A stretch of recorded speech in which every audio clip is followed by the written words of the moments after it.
him with a look at one of his visits. Hey, Rob. You know, sometimes I think we've lost control of this program, but I always try to recenter things. And when I was thinking about the Three Stooges, it always seemed to me... Excuse me, I'm sitting right here. Oh, what a surprise, ladies and gentlemen. It's Gilbert Gottfried. Yeah, see, you didn't notice me sitting. It's kind of like the last time we were here, I did that hand behind the Right, door. yes. And then when I walked in, you went, it's Gilbert Gottfried. And I thought, well, wouldn't you, the audience only sees a hand, but wouldn't you be seeing me if you came to the door? Theoretically, of course. Wouldn't you know when you open a door, you see the person? It's not just a hand. Well, I'm very around. gullible, so I maybe perhaps did not know. Gilbert, as a comedian, you must have some insights on the Three Stooges. Because, I mean, when I was growing up, I always loved them. Actually, four. Sure. Four. Because I think it was Moishe or Moses. Yeah, Moses. Moses Horowitz, Sam Horowitz, and Jerry Horowitz. Right, yeah. And they teamed up. Along with Larry Fine. Larry Feinberg. He was Larry Feinberg, that's from right. Philadelphia. Yeah. Every now and then you'll read something that says that Curly Joe DeRita was actually really funny and talented. And I go, how come not a trace of this comes out when he's with the Stooges?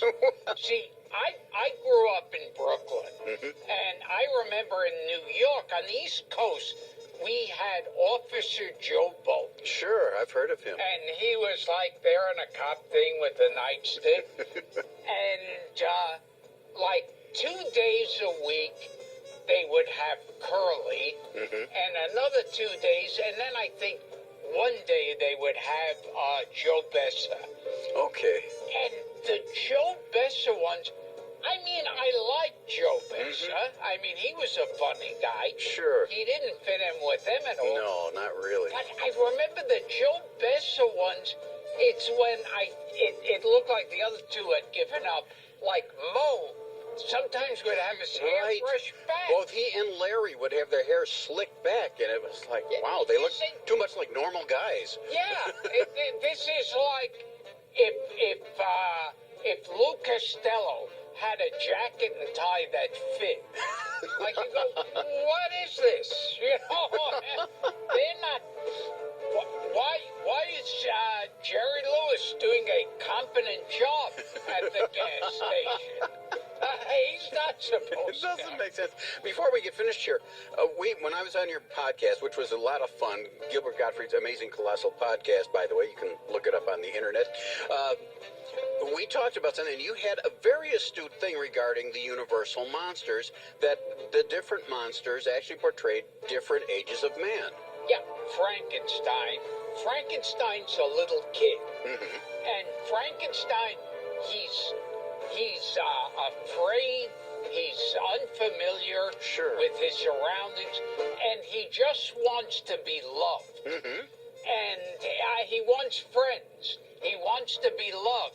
And he's frightened and he doesn't fit in. Very childlike. And then you've got the Wolfman, and that's adolescence. Your voice is changing, you're growing hair. Yeah.